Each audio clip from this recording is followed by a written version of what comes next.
What up, peeps? Nick Battle, aka Ninos Corner. Man, we are live today. Texas versus Kentucky, the live post-game show. Leave your comments, man. Leave your comments, your questions. Let's talk about this game.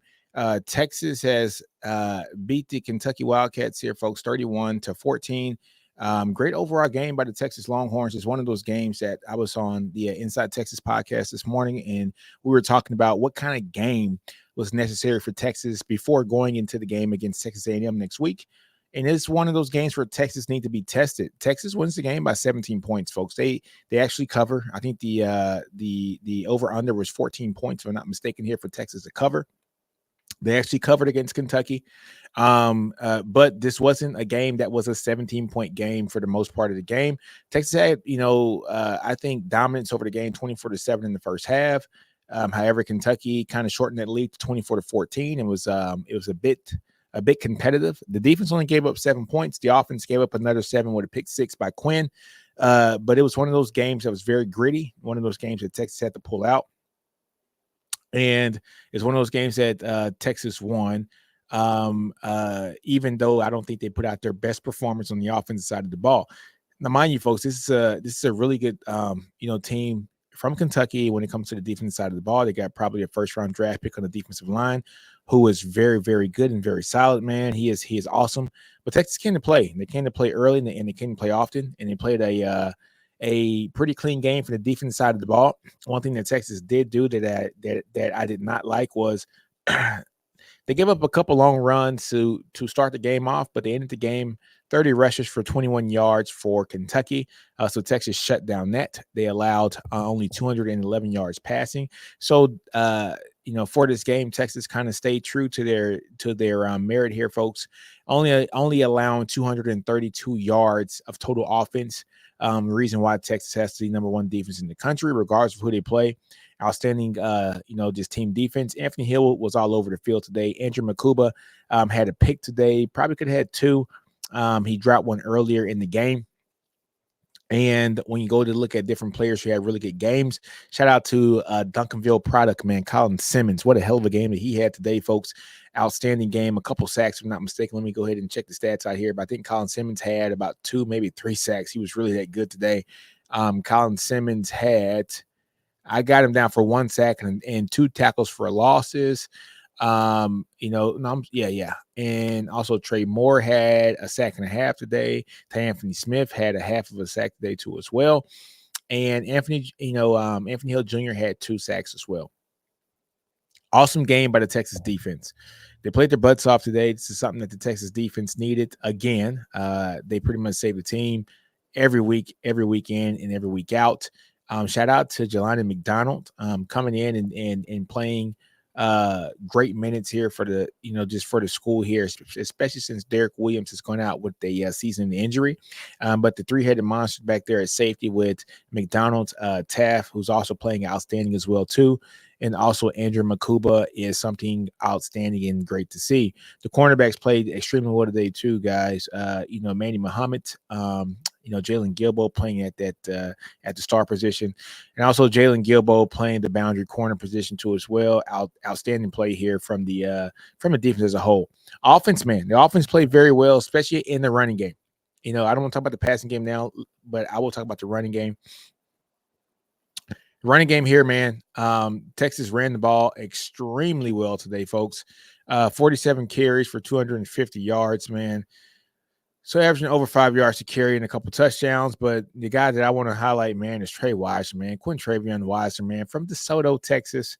Outstanding player. He's a guy that when he plays, when he gets skinny at the right moments, he knows how to play, doesn't take big hits, catches the ball extremely well. Gets it in open space, does great things when he has to do it. He didn't catch, he caught the ball well today. Just I don't think he was put in the best position to make plays on those balls. But he played extremely well, man. 26 carries for 158 yards. Jaden Blue, he is a dynamite player, man. 15 carries for 96 yards. Both of those guys averaging over 6 yards a carry. Both had a touchdown apiece. One thing Jaden Blue has to crisp up, man, and that's something that we got to continue to say, is Jaden Blue has to crisp up on just keeping his hands in the ball, man. He is a guy that fumbles the ball quite often. And that's probably why he's not starting for the most part. And you got Trey Watson, who is starting. But Jaden Blue definitely has to, just clean up those fumbles, man. That is something that he has a problem with. Quinn had a game today, 20 for 31, 191 yards, 2 touchdowns, 6.2 yards per catch. One thing that Quinn has to do, 6.2 yards per attempt, if I'm not mistaken. There we go. One thing that Quinn has to do, man. Quinn was a little bit banged up after the first quarter. I thought Sark was going to pull him after that game. I mean, after the halftime when Texas was up 24-7 and put in Arch, just to keep your guy fresh and keep him healthy. Sark did not do that. Quinn was, one of the guys who was kind of pressing there at the second half, made a couple questionable passes, tried to make plays that didn't need to be made. And against better teams and better offenses, that would definitely get you beat. So what Quinn has to do is just settle down and play within the game. And I think Quinn can do that. It's just a matter of him actually sitting down and doing that. But Quinn has all the talent in the world. I think everybody sees it. It's just a matter of, can he settle down, get the feet right? Footwork needs to be accurate and perfect. If he can do that, this team can press forward and compete for an SEC championship and also a national championship. But it's all going to come down to the play of Quinn Ewers and the play calling with Steve Sarkisian. But in saying that, man, let's just get back into the stats of this game. Another guy that I want to give a game ball to, man, is Gunnar Helm. Gunnar Helm is every week he is showing why he is a Mackey Award finalist and probably should be at the top of the list to win an award. If not win an award, be a top 3 here in the country. One of the most complete tight ends here in the country that we've seen. He's a great threat when it comes to receiving the ball as well. Great blocking tight end as well. Also, man, outstanding player. Isaiah Bond didn't have the best game today because he's coming off an injury, man. He has an ankle injury. We saw a lot of Wingo today. So, in saying all that, Bond has to get healthy because we're going to need him here on the back end of the stretch against A&M and also going into the SEC championship game if we were to beat A&M next week. Wingo has kind of died down. You kind of seen him just over the last couple of weeks not have the catches and the targets that we have seen earlier in the season. It's kind of died down a little bit, but Matthew Golden has definitely picked it up in the absence of that, in the absence of Isaiah Bond. 7 catches for 86 yards too as well. No touchdowns today, which is very interesting because that's all Matthew Golden does is catch touchdowns, right? But great game by him as well. But once you're looking at that and just looking at how this team is playing outstanding. They're playing with a bunch of effort. They're playing with a bunch of juice with a man. Great team win. Texas has got to shore up on the quarterback side of the ball, man, where it comes to Quinn has to be able to process a little bit better. But you can't put it on Quinn, man. Look, man, 10-1. Texas 10-1 is the second season in a row where we are 10-1 going into our last game of the season. Last year, the only loss we had was against OU. This year, our only losses against Georgia. And I think those are games that Texas can easily, kind of make up this year. I think if Texas plays Georgia, again this year, either in the playoffs or the SEC championship game or what have you, I think Texas will bowl favorably well against them, but it all is going to come down, like I said, folks, to the quarterback play and also to the play calling from Steve Sarkisian. A bit surprised that Steve Sarkisian did not put in Arch Manning in that second half. I think we wanted to see Arch Manning come in because Quinn was a little bit banged up because Quinn had a pretty good first half, leading that team to a 24-7 victory. A lead there in the first half. Now, looking at Kentucky, man, Texas did a great job of kind of, ringing in Dane Key, who is the best receiver there for Kentucky. I think, if I'm not mistaken, Manny Muhammad was the guy who actually covered him for the majority of the game. So, Dane Key is one of the most explosive guys here in the SEC. Just when it comes to being a pure natural wide receiver. The other guy that I think is an outstanding athlete and a great receiver too well is Berrien Brown, man. He had 1 catch for 43 yards, and that was a big catch for them. But Berrien Brown was one of those guys, man. He's sneaky fast, sneaky athlete, punt returns, kick returns, the whole nine. Not as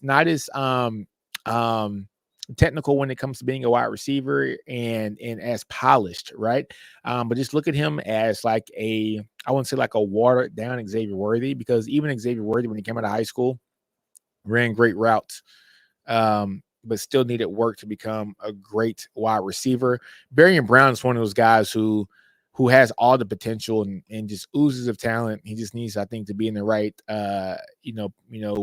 climate and temperature and atmosphere and environment to be able to kind of hone in on those skills. All right, so Brandon McKay says we need a coach just assigned to ball control. Exactly, man. Especially with Jaden Blue, man. So Jaden Blue and Jared Gibson both have. I think Gibson had a fumble today too as well. But Jalen Blue had a fumble, also today too. And those are things that we have to clean up. Gotta clean up, man. Gotta clean it up. Silas Bolden, as great as he is as a punt returner, he did have a fumble on the punt return, but he did get the ball back. But as explosive as he is as a punt returner, he does make some plays that kind of scare you, but you love his football instincts, but you don't want that to cost you a game, right? But he had a fumble there, and also he caught the ball in the fourth quarter, had a fumble there, third or the fourth quarter. But Jaden Blue, I mean, he's fumbled quite a bit this year, and that needs to be cleaned up. And we've seen this now for 2 years in a row, where he kind of fumbles the ball quite a bit. That's something that Texas has to get that fixed, man. And I'm with you, Brandon McKay, man. We got to get somebody who can just, make these guys just, just be able to handle the ball just a little bit better. That stuff will come back to bite us at some point. If we can clean up the small things, we're more than capable of winning an Natty. Yes, Brandon McKay, I totally agree with you on that. You got to be able to clean up the small problems, because the small problems will come back and bounce back at you, man, and hit you square in the face, especially in times where you're in an opportunity where you're not winning a game. You're not playing a Kentucky. You're playing in Alabama or Georgia, right? Or an A&M next week, where they can actually capitalize on those opportunities that they're going to be gifted if you're going to give them the ball back. So yeah, I totally agree with you, man. Those things can bite you in the butt here, especially in the championship weeks here. Next week being a definite championship week with Texas going against Texas A&M, especially if Texas A&M takes care of their business against Auburn today, which is going to be an interesting game because Auburn kind of shoots themselves in the foot game by game. But if they ever play a clean game, they're a team that can beat pretty much anybody in the SEC if they play a clean game, right? But they haven't played a clean game pretty much all season. They had OU on the ropes, they had them beat, and then they threw the Kip 6, right? So, excuse me. Yeah, is what it is, man. But yeah, you gotta like what Texas has done in this game. They were able to force just having Kentucky go to their freshman quarterback, man, and what was it, Cutter Boley? So Brock Vandegrift is their starter. He's a 5-star guy that came out of high school. He's with Georgia here at first, then he leaves Georgia and transfers out to Kentucky. Like I said, 5-star guy, but Texas kind of wrangled him, man. He only had 1 touchdown and 1 interception, but only 3 for 7 passes, man, for about 51 yards. But the Texas defense has strangled everybody's offense this year that they played. Honestly, Kentucky was no different. They didn't plan to play against Cutter Boley, so there's no film on him per se. So he was able to come in and do some great things against his defense, or some good things against his defense.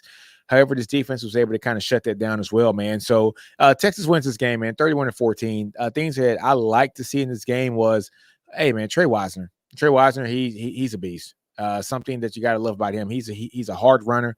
He runs hard. He is RB1 this year. It's going to be very interesting next year when you got CJ Baxter come back. So he should be, just one of those guys who should be coming in looking to start next year. However, Trey Wisner is making a great case for himself and that he should be running back 1 next year. But if you got a guy like Trey Wisner, standing about 6 foot, about 205 or so, and then you got another guy and Baxter coming back, man, at 6'2", about 220 or so, man. You got a good 1-2 punch here at the running back position. Trey having a great season, folks, at 98, carries, man, 468 yards and 2 touchdowns. and just right at about 5 yards to carry here for the season. But if you look at that and just look what he put on today, another 158 yards and another couple touchdowns, man. Trey's outstanding, and I love to watch him play when he was in high school down at DeSoto High School, man, down in the DFW area. He was one of those guys that started off at wide receiver. I'm sorry, he started off at running back, ended up swapping over to wide receiver, folks, and now we're seeing him back at his natural position here at running back. He's a guy that was wanted by a lot of schools. I know OU really wanted Trey Wisner too as well. Texas was able to kind of, get that pledge and kind of secure that, and now we're seeing the fruits of our labor when it comes to the recruiting side of the house. Texas played a very clean game for the most part, minus the fumbles. Okay, I know that's saying a lot, so minus the fumbles, but Jaden Blue fumbling the ball, Gibson fumbling the ball, so 2 fumbles also from Silas Bowden. And I know that's a lot. There's 4 fumbles, but outside of that, Texas's offensive line was very dominant this game. They pushed the power whenever it was needed. Sark was very aggressive this game. A 4th and 1, he goes for it in the first quarter. 4th and 2, he goes for it. He got kind of cute on a couple of those passes, man. Sometimes when your offensive line is that dominant, Sark, just hand the ball off and run the ball. You got big guys up there. You got a guy who's going to be a first-round draft pick at left tackle. Hayden Connor's probably going to be a draft pick too as well at the left guard position. Jake Majors is going to be a draft pick as well at the center position. Future draft pick next year is probably going to be DJ Campbell. And Cam Williams is probably going to be a draft pick, a first round or a second round of this year in the draft too. So you got a strong offensive line, especially your run blocking offensive line. I would have loved to see, Steve Sarkisian kind of press forward with that and run the ball in those situations. However, we did pass the ball. We didn't get it on one of those. I think on the 4th and 1. However, Texas wins the game, man. 31-14. You can't complain about that. All off the back of Quintravion Wisner, man. So Trey Wisner, like I said, out of the DeSoto High School, and it's a guy that I got his first touchdown actually recorded when he played against Texas Tech last year. I was at the game, and I actually had that recorded. Shout out to Trey's uncle, man, Derek Wisner, good fan of the show here at the Bleacher Report and also on the NinosCorner Sports Podcast, which is my own podcast there, folks. But Texas played a good game. Especially, just from that defense side of the ball. Offense looked good as well, too, folks. But I want to kind of harp on this defense again, man. Anthony Hill has been shown why he's probably going to be an All-American this year. First, second, and third team, doesn't matter. But he's one of the best linebackers in the country, one of the most athletic linebackers in the country. Again, today, man, 10 tackles, 6 solo, man, 4 assisted, also 2 sacks, man, and 3 tackles for a loss. He's outstanding. He's one of those guys, if linebacker was a premium like it was 15 to 20 years ago, he's a definite top 10 to top 15 pick in the draft. Linebacker's just not a premium anymore. But he's one of those guys that could probably sneak into the first round next year's draft when he's ready to come out. Michael Taft had a good game too as well, man. 5 tackles, man. Michael Taft's one of those guys that hits well. He lays a boom every time he comes down. But he's a little bit, just on that smaller side at 6 foot, about 190 pounds, to 200 pounds or so. But Michael Taft, I'll tell you, man, once he gets into that opportunity where he's going to be able to gain some weight and put some weight on, 6 foot, 210 pound, safety going into the draft for this year and next year, Michael Taft is going to be very electric and he's going to be a guy that's going to be, just one of those players who will be highly coveted when he goes into the NFL. But to see him as a preferred walk-on coming from Austin Westlake, a guy that always wanted to play at Texas, coming from the Austin area, is good to see players like that, just come in and do great things for this team, and just kind of wait his time and come in and start and do great things, especially as a prior walk-on. You gotta love Taft. Next guy I want to talk about here on the defense side of the ball, man. We're just going to go down the list, man. Barron Sorrell's going to be drafted 2 this year too as well. He had a sack too as well, a couple tackles for a loss, man. Barron Sorrell is one of those guys that came in Sark's first class. So when you look at Sark's first class and when he came in as the OC from Alabama to be the head coach at Texas, he had a great class that he was able to bring in jail. Barron Sorrell was one of those guys. Hayden Conner on the offensive line, he was also one of those guys. These are guys that came in and were able to kind of help mold this team into what they are now. They could have easily left him. Jahdae Barron. Barron went, he was another guy that, maybe could have went to another team, but these guys stayed the course and now these guys are going to be drafted players and play in the SEC and play on a team that has the potential to win the SEC in his first year in the conference.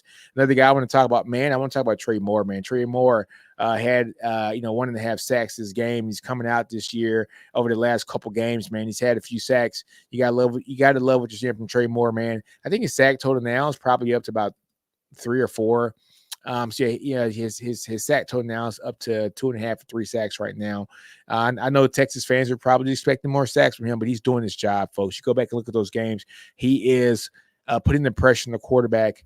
He is forcing running backs into the interior where guys like Alfred Collins, who we're talking about next, are able to, no kidding, kind of cleanup duty against those running backs because they're pressed into to him from a guy like Trey Moore or from a guy like Ethan Burke or from a guy like Colin Simmons or from a guy like Baron Zarrell. They're doing their jobs, containing the runners to not bounce to the outside and allowing the interior offensive lineman to kind of do their job, the interior defensive lineman to kind of do their job.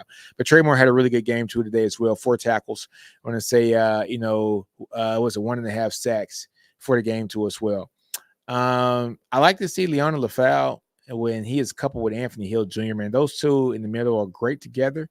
And they play just extremely well together. So Manny Muhammad had a couple big stops here at, just towards the end of the game too as well.